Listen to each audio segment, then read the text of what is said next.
ನೋಡಿ, ಜಗದೀಶ್ ಶೆಟ್ಟರ್ ಬಿಜೆಪಿಗೆ ಬಂದಂತಹ ಬಳಿಕ ಕಾಂಗ್ರೆಸ್ಗೆ ಒಂದು ರೀತಿಯಲ್ಲಿ ದೊಡ್ಡ ಶಾಕ್ ಎದುರಾಗಿತ್ತು. ಆ ಬಳಿಕ ಬಿಜೆಪಿಯ ಮತ್ತೊಂದು ಬೇಟೆ ಅಂತ ಹೇಳಲಾಗ್ತಾ ಇದೆ. ಜನಾರ್ದನ್ ರೆಡ್ಡಿ ಬಿಜೆಪಿಗೆ ಗರ್ವಾಪ್ಸಿ ಆಗ್ತಾರೆ ಅನ್ನುವಂಥ ಡೀಟೇಲ್ಸ್. ಶೆಟ್ಟರ್ ಬಳಿಕ ಜನಾರ್ದನ್ ರೆಡ್ಡಿ ಬಿಜೆಪಿ ಕಡೆಗೆ ಬರ್ತಾರೆ ಅಂತ ಬಿಜೆಪಿಯಲ್ಲಿ ರೆಡ್ಡಿ ಪಕ್ಷ ಕೆಆರ್ಪಿಪಿ ವಿಲೀನ ಆಗೋದು ಗ್ಯಾರಂಟಿ ಅಂತ ಹೇಳಲಾಗ್ತಾ ಇದೆ. ಬಿಜೆಪಿ ವರಿಷ್ಠರಿಂದ ರೆಡ್ಡಿ ಸೇರ್ಪಡೆಗೆ ಗ್ರೀನ್ ಸಿಗ್ನಲ್ ಸಿಗ್ತಾ ಇದೆಯಂತೆ. ಹಾಗಾದ್ರೆ ರಾಜ್ಯ ರಾಜಕಾರಣದಲ್ಲಿ ಈ ಬದಲಾವಣೆಯಿಂದ ಮತ್ತೊಂದು ಸಂಚಲನ ಆಗೋದ್ರಲ್ಲಿ ಯಾವುದೇ ಅನುಮಾನ ಇಲ್ವಾ? ಹಾಗಾದ್ರೆ ಶೆಟ್ಟರ್ ಬಳಿಕ ಬಿಜೆಪಿಯಿಂದ ಮತ್ತೊಂದು ಭೇಟೆ ಅಂತ ಹೇಳಲಾಗ್ತಾ ಇದೆ. ಇದು ಮೊನ್ನೆ ಅಷ್ಟೇ ಮಂಡ್ಯದ ಕೆರಗೋಡಿಗೆ ಬಂದಂಥ ಸಂದರ್ಭದಲ್ಲಿ ಅವ್ರನ್ನ ಪ್ರಶ್ನೆ ಮಾಡಿದಾಗ ಬಿಜೆಪಿ ಸೇರ್ತೀರಾ, ಲೋಕಸಮರಕ್ಕೆ ಸಜ್ಜಾಗ್ತೀರಾ ಅಂತಂದಾಗ ಬಿಜೆಪಿ ಜೊತೆ ಹೊಂದಾಣಿಕೆ ಮಾಡ್ಕೊಳ್ತೀನಿ ಅಂತ ಹೇಳಿದರು, ಬೆಂಬಲಿಸ್ತೀನಿ ಅಂತ ಹೇಳಿದರು. ಈ ಬೆನ್ನಲ್ಲೇ ಮತ್ತೆ ಬಿಜೆಪಿಗೆ ಸೇರ್ಪಡೆ ಆಗುವಂಥ ಸಾಧ್ಯತೆ ಇದೆ.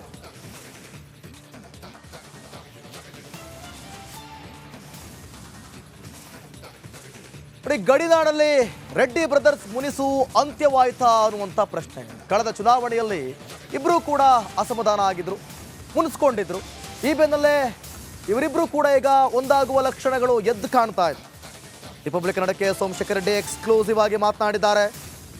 ಜನಾರ್ದನ್ ರೆಡ್ಡಿ ಬಿಜೆಪಿ ಸೇರೋ ಬಗ್ಗೆ ಸಹೋದರ ಫುಲ್ ಖುಷಿಯಾಗಿದ್ದಾರೆ. ಈಗ ಒಂದು ಕೆಟ್ಟಗಳಿಗೆ, ಆ ಕೆಟ್ಟಗಳಿಗೆಲ್ಲ ಕಳೆದೋಯ್ತು, ಇನ್ನೆಲ್ಲ ಮುಂದೆ ನಡೆಯೋದು ಒಳ್ಳೇದಷ್ಟೇ. ಜನಾರ್ದನ್ ರೆಡ್ಡಿ ಹೊಸ ಪಕ್ಷ ಮಾಡಿದ್ದಕ್ಕಷ್ಟೇ ನಮ್ಮ ವಿರೋಧವಿತ್ತು, ನಮ್ಮಲ್ಲಿ ಯಾವುದೇ ಭಿನ್ನಾಭಿಪ್ರಾಯ ಇಲ್ಲ ಅಂತ ಸೋಮಶೇಖರ್ ರೆಡ್ಡಿ ರಿಪಬ್ಲಿಕ್ ಕನ್ನಡ ಜೊತೆ ಮಾತನಾಡಿದ್ದಾರೆ. ಮತ್ತಷ್ಟು ಏನು ಹೇಳಿದ್ದಾರೆ ನೋಡೋಣ ಬನ್ನಿ.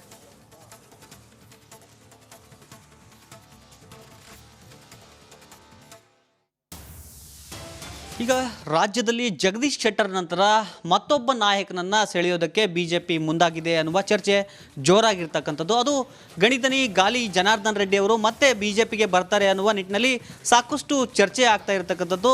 ಇನ್ನೊಂದು ಕಡೆಗೆ ಶ್ರೀರಾಮುಲು ಅವರು ಕೂಡ ದೆಹಲಿಗೆ ತೆರಳಿರ್ತಕ್ಕಂಥ ಹಿನ್ನೆಲೆಯಲ್ಲಿ ಸಾಕಷ್ಟು ಚರ್ಚೆಗೆ ಗ್ರಾಸವಾಗಿರ್ತಕ್ಕಂಥದ್ದು. ಜನಾರ್ದನ್ ರೆಡ್ಡಿ ಅವರು ಮತ್ತೆ ಬಿಜೆಪಿಗೆ ಬರುವ ವಿಚಾರದ ಬಗ್ಗೆ ಮಾತನಾಡೋದಕ್ಕೆ ನನ್ನ ಜೊತೆ ಈಗ ಜನಾರ್ದನ್ ರೆಡ್ಡಿ ಅವರ ಸಹೋದರರು ಹಾಗೂ ಬಳ್ಳಾರಿ ಮಾಜಿ ಶಾಸಕರಾಗಿರ್ತಕ್ಕಂಥ ಸೋಮಶೇಖರ್ ರೆಡ್ಡಿ ಅವರಿದ್ದಾರೆ. ಅವ್ರು ಮಾತನಾಡ್ತೀನಿ. ಸರ್ ನಮಸ್ತೆ. ಸರ್, ಜನಾರ್ದನ್ ರೆಡ್ಡಿ ಅವರು ಬಿಜೆಪಿಗೆ ಬರ್ತಾರೆ ಅಂತ ಸಾಕಷ್ಟು ಚರ್ಚೆ ಆಗ್ತಾಯಿದೆ. ಈ ವಿಚಾರದ ಬಗ್ಗೆ ನೀವೇನು ಹೇಳ್ತೀರಿ ಸರ್? ನಾನು ಹೇಳೋದು ಮುಕ್ತ ಮನಸ್ಸಿನಿಂದ, ಮುಕ್ತ ಕಂಠದಿಂದ ಅವ್ರನ್ನ ಆಹ್ವಾನ ಮಾಡ್ತೀವಿ. ಯಾಕೆ ಅಂತಂದರೆ ಪಾರ್ಟಿ ಈ ಮಟ್ಟಕ್ಕೆ ಬಳ್ಳಾರಿಯಲ್ಲಿ ಬೆಳೆದಿದೆ ಅಂತಂದರೆ ಅವ್ರದ್ದು ಕೂಡ ಒಂದು ಕೊಡುಗೆ ಇದೆ. ಹಾಗಾಗಿ ಅವ್ರು ಬಂದರೆ ಇನ್ನೂ ಒಳ್ಳೆಯದು, ಪಕ್ಷಕ್ಕೆ ಸ್ವಲ್ಪ ಬಲ ಬರುತ್ತೆ. ಈ ಭಾಗದಲ್ಲೆಲ್ಲ ನಾವು ಒಳ್ಳೆಯ ಸ್ಥಾನಗಳನ್ನ ಗೆಲ್ಲಿಸೋದಕ್ಕೆ ಕೂಡ ಅನುಕೂಲ ಆಗುತ್ತೆ. ಸರ್, ಈಗ ಜನಾರ್ದನ್ ರೆಡ್ಡಿ ಅವರು ಬಿ ಜೆ ಪಿಗೆ ಬಂದರೆ ಬಿ ಜೆ ಪಿಗೆ ಯಾವ ರೀತಿಯಾಗಿ ಹೊರ ಆಗುತ್ತೆ, ಮತ್ತು ಅವರ ಸ್ಟ್ರಾಟಜಿಗಳು ಬಿ ಜೆ ಪಿ ಅಂದರೆ ಅಂದಿನ ಸ್ಟ್ರಾಟಜಿಗಳು ಮತ್ತು ಅವರು ಈಗ ಮಾಡೋದಕ್ಕೆ ಅವಕಾಶ ಇದೆನಾ ಅಂತ ನೋಡಿ. ಆ ಸ್ಟ್ರಾಟಜಿನಲ್ಲಿ ಯಾವತ್ತೂ ಕೂಡ ಆತ ನಂಬರ್ ಒನ್ನೇ.